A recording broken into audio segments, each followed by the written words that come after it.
Hello दोस्तों, कैसे हैं आप सब। आज के इस वीडियो में हम लोग सुपर टेट प्रैक्टिस सेट जो कि बाल मनोविज्ञान एवं शिक्षण विधियाँ पे आधारित है। आज का practice set super TET level का है। ये क्वेश्चन पेपर आज का प्रैक्टिस सेट, तो इसको हम लोग हल करेंगे। इसमें उत्तर कुंजी दिया हुआ है, जबकि ये वीडियो के अंत में उत्तर कुंजी इसमें सम्मिलित किया गया है, उसको आप लोग लास्ट में मिला लीजिएगा। तो सबसे पहले हम लोग प्रश्नों को देख लेते हैं। पहला प्रश्न इसमें है बाल मनोविज्ञान से संबंधित। पियाजे के अनुसार औपचारिक संक्रियात्मक अवस्था किस आयु में होती है। ध्यान दीजिएगा प्रश्न को आप लोग अच्छे से। औपचारिक संक्रियात्मक अवस्था की आयु पूछ रहा है। इसमें पहला ऑप्शन है 0 से लेकर 2 वर्ष, दूसरा ऑप्शन है 2 से लेकर 7 वर्ष, और तीसरा ऑप्शन है इसमें 7 से लेकर 11 वर्ष, और चौथा ऑप्शन है, पहले प्रश्न का चौथा ऑप्शन है 11 वर्ष से ऊपर। तो सबसे पहले आप लोग किसी भी पेपर को या किसी भी प्रैक्टिस सेट या एग्ज़ाम की ही बात कर लें, तो हल करने से पहले एक बार पेपर को आप लोग पेपर को नहीं, क्वेश्चन को, जो भी प्रश्न उत्तर है उसको आप लोग ध्यान से देख लीजिएगा एक बार कि उसमें प्रश्न कर क्या रहा है।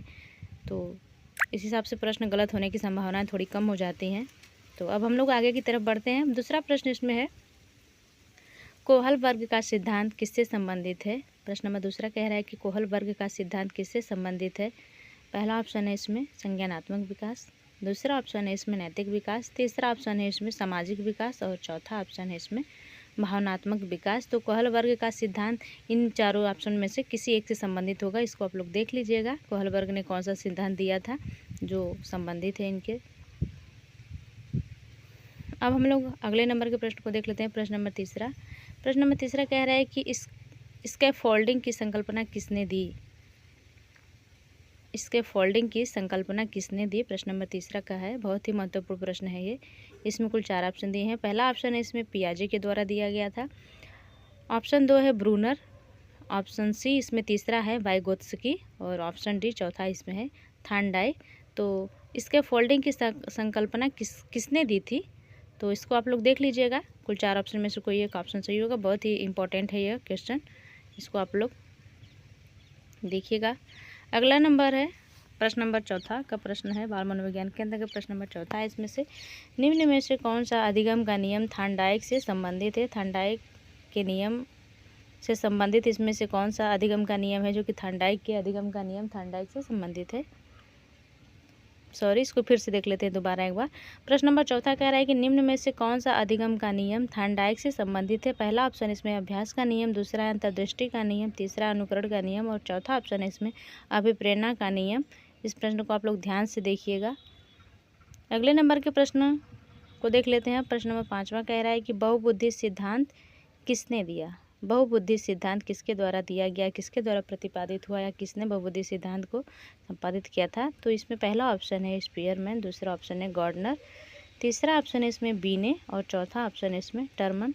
तो बहुबुद्धि का सिद्धांत किसके द्वारा दिया गया, इसको आप लोग देख लीजिएगा। आप डेली एक चाहे किसी भी सब्जेक्ट से रिलेटेड हो, अगर आप टेट, सुपर टेट, अपर टेट, जूनियर टेट की तैयारी कर रहे हैं, तो डेली 1 से 2 प्रैक्टिस से डेली हल किया करिए अपने सिलेबस के अनुसार। चाहे वो हिंदी हो, संस्कृत हो, या फिर वो साइकोलॉजी ही क्यों ना हो, कोई भी हो, पर्यावरण, भूगोल, क्योंकि जूनियर में पूछता है 60 नंबर का हो जाता है, सोशल स्टडी से हो जाता है। तो बहुत नज़दीक आ गया है। सीटेट का पेपर 8 फरवरी को होने वाला है, तो आप लोग डेली पढ़ा करिए, प्रैक्टिस सेट हल किया करिए। अब हम लोग 6वें नंबर के प्रश्न को देख लेते हैं। रचनावादी शिक्षण का मुख्य आधार क्या है। प्रश्न नंबर 6वां कह रहा है कि रचनावादी शिक्षण का मुख्य आधार क्या है। पहला ऑप्शन है इसमें शिक्षक केंद्रित शिक्षण, दूसरा ऑप्शन इसमें पाठ्य पुस्तक केंद्रित शिक्षण, तीसरा ऑप्शन इसमें विद्यार्थी द्वारा ज्ञान का निर्माण, और चौथा ऑप्शन इसमें रटने की प्रक्रिया। तो रचनावादी शिक्षण का मुख्य आधार क्या होता है, इसको आप लोग देख लीजिएगा। कुल 4 प्रश्नों में से कुल 4 ऑप्शनों में से कोई एक ऑप्शन सही होगा। इसको आप लोग ध्यान से हल करिएगा। इसके बाद उत्तर कुंजी से मिलाइएगा किसके द्वारा कितना हल हुआ। मिलाने के बाद एक बार आप लोग कमेंट जरूर करिएगा किसने कितना क्वेश्चन हल किया, इसमें कितना सही हुआ किसके द्वारा। अब हम लोग 7वें नंबर के प्रश्न को देख लेते हैं। 7वें नंबर का प्रश्न कह रहा है कि अधिगम में प्रेरणा का मुख्य कार्य क्या है। अधिगम में प्रेरणा का मुख्य कार्य क्या होता है या फिर क्या है। पहला ऑप्शन है इसमें दंड देना, दूसरा है व्यवहार को दबाना, तीसरा ऑप्शन है इसमें अधिगम के लिए ऊर्जा प्रदान करना, और चौथा ऑप्शन है इसमें स्मृति को कम करना। तो अधिगम में प्रेरणा का क्या कार्य होता है, कौन सी भूमिका प्रेरणा इसमें अदा करता है अधिगम के अंतर्गत, तो इसको आप लोग देख लीजिएगा। अब हम लोग आप प्रश्न नंबर 8वां देख लेते हैं। प्रश्न नंबर 8वां कह रहा है कि पियाजे के अनुसार संज्ञानात्मक विकास का अध्ययन किस पर आधारित है। कुछ प्रश्न तो ऐसे होते हैं कि उस प्रश्न से भी बहुत सारे प्रश्न तैयार हो जाते हैं, उससे उत्तर, जैसे कि यहाँ पे दे दिया कि पियाजे के अनुसार संज्ञानात्मक विकास का अध्ययन किस पर आधारित है। तो संज्ञानात्मक विकास का सिद्धांत पियाजे के अनुसार ही दिया गया था। इसको आप लोग एक प्रश्न यहाँ से और तैयार हो गया, इसको आप लोग ध्यान दीजिएगा। तो पियाजे के अनुसार संज्ञानात्मक विकास का अध्ययन किस पर आधारित है। पहला ऑप्शन है आनुवंशिकता, दूसरा है पर्यावरण, ऑप्शन तीसरा इसमें है मानसिक प्रक्रिया और ऑप्शन चौथा इसमें है बौद्धिक परीक्षण। तो प्रश्न नंबर 8वां को देख लिया। अब हम लोग 9वें की तरफ बढ़ते हैं। प्रश्न नंबर 9वां कह रहा है कि वाइगोत्स्की के अनुसार अधिगम का सर्वोत्तम स्तर कौन सा है। वाइगोत्स्की के अनुसार अधिगम का सर्वोत्तम स्तर कौन सा माना जाता है या फिर कौन सा है। तो प्रश्न नंबर 9वें का ऑप्शन ए है वास्तविक विकास स्तर, दूसरा है इसमें ऑप्शन संभावित विकास स्तर, तीसरा ऑप्शन इसमें निकटवर्ती विकास क्षेत्र और चौथा ऑप्शन है इसमें परिपक्वता स्तर। तो अब हम लोग 10वें प्रश्न की तरफ बढ़ते हैं। 9वें प्रश्न को देख लिए। 10वां प्रश्न इसमें कह रहा है कि थॉर्नडाइक के अनुसार अधिगम का सबसे महत्वपूर्ण नियम कौन सा है। थॉर्नडाइक के अनुसार थॉर्नडाइक ने अधिगम के कुछ नियम दिए थे, कितने नियम दिए थे इसको आप लोग देख लीजिएगा, और सबसे महत्वपूर्ण नियम कौन सा है। इस प्रश्न में पूछा जा रहा है कि थॉर्नडाइक के अनुसार अधिगम का सबसे महत्वपूर्ण नियम कौन सा है। ऑप्शन पहला है इसमें अभ्यास का नियम, ऑप्शन दूसरा इसमें तैयारी का नियम है, ऑप्शन तीसरा इसमें है प्रभाव का नियम और चौथा ऑप्शन है इसमें तत्परता का नियम। तो इसको आप लोग देख लीजिएगा। प्रश्न नंबर 10वां हो गया। अब हम लोग 11वां देख लेते हैं प्रश्न को। प्रश्न नंबर 11 कह रहा है कि कोहलर का अधिगम सिद्धांत किस पर आधारित है।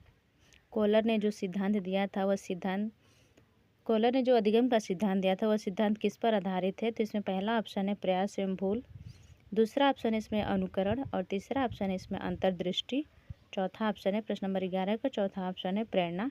तो कोहलर का अधिगम सिद्धांत इन चार में से किस पर आधारित है, इसको आप लोग देख लीजिएगा। प्रश्न नंबर 12 कह रहा है कि बहुबुद्धि सिद्धांत में कौन सी बुद्धि शामिल नहीं है। प्रश्न नंबर 12 बहुत ही महत्वपूर्ण है। बहुबुद्धि सिद्धांत की बात कर रहा है कि बहुबुद्धि सिद्धांत में कौन सी बुद्धि शामिल नहीं है। प्रश्न नंबर 12 का ऑप्शन पहला है भाषाई, दूसरा ऑप्शन इसमें है संगीतिक, तीसरा ऑप्शन है इसमें नैतिक और चौथा ऑप्शन इसमें तार्किक गणितीय। तो बहुबुद्धि सिद्धांत में कौन सी बुद्धि इन चारों में से शामिल नहीं है। प्रश्न नंबर 12 को देख लीजिएगा आप लोग, बहुत ही महत्वपूर्ण है ये प्रश्न। इसी प्रकार से कुछ प्रैक्टिस सेट हल करने से बहुत सारे ऐसे प्रश्न हैं जो कि न भी आते हैं परीक्षा में, लेकिन बहुत सारे आइडिया मिल जाते हैं कि नहीं हाँ इसका उत्तर क्या हो सकता है।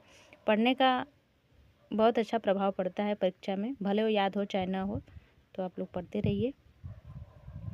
अब हम लोग आगे की तरफ बढ़ते हैं। प्रश्न नंबर 13 इसमें है रचनावादी शिक्षण में शिक्षक की भूमिका क्या होती है। अगर शिक्षण रचनावादी है तो उसमें शिक्षक की भूमिका क्या होती है। पहला ऑप्शन इसमें है नियंत्रक, दूसरा ऑप्शन इसमें परीक्षक, तीसरा ऑप्शन इसमें मार्गदर्शक और चौथा ऑप्शन इसमें अनुशासक। एक रचनावादी शिक्षण में शिक्षक की क्या भूमिका होनी चाहिए। नियंत्रक की होनी चाहिए, परीक्षक की होनी चाहिए या फिर मार्गदर्शक की होनी चाहिए। इसको आप लोग देख लीजिएगा, प्रश्न बहुत ही अच्छे हैं इसमें। अब हम लोग प्रश्न नंबर 14 को देख लेते हैं। प्रश्न नंबर 14 इसमें है निम्न में से कौन सा आंतरिक प्रेरणा का उदाहरण है।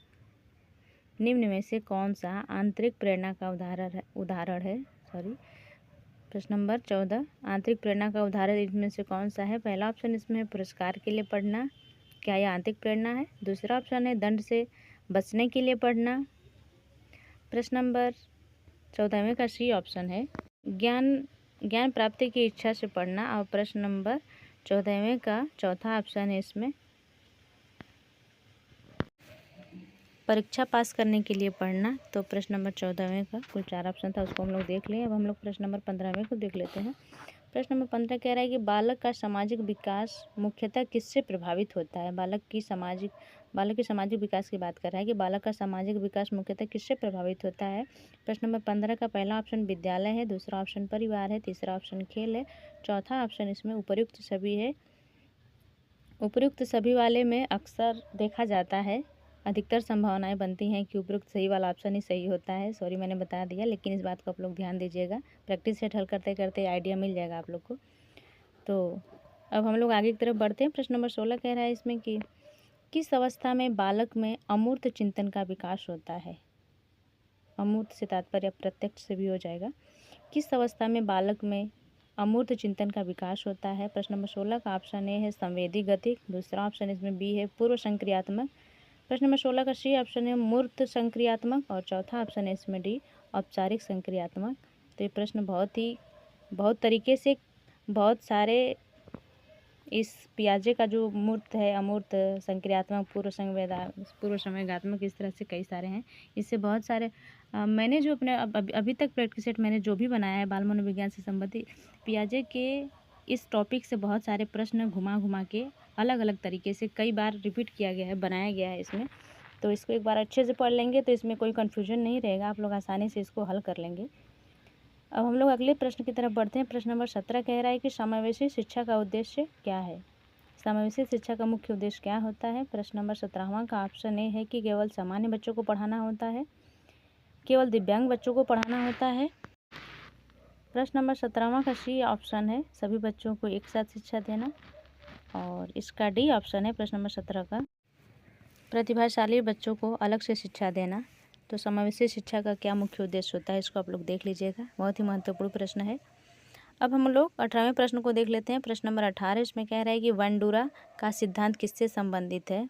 वेंडूरा का सिद्धांत किससे संबंधित है? प्रश्न नंबर 18 का ऑप्शन ए है संज्ञानात्मक विकास, ऑप्शन बी है सामाजिक विकास, ऑप्शन सी है नैतिक विकास और ऑप्शन डी है इसमें भावनात्मक विकास। तो प्रश्न नंबर 18 में जो वेंडूरा का सिद्धांत है, इन 4 सिद्धांतों में से किस सिद्धांत से संबंधित है, इसको आप लोग देख लीजिएगा।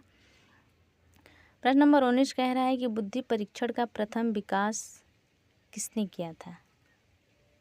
बुद्धि परीक्षण का प्रथम विकास किसके द्वारा किया गया था या किसने किया था? प्रश्न नंबर 19 का ऑप्शन ए है Terman, option B Spearman, option C इसमें बीने है और डी इसमें गार्डनर है। बुद्धि परीक्षण की बात कर रहा है, इसको आप लोग ध्यान दीजिएगा, बहुत ही महत्वपूर्ण प्रश्न है ये।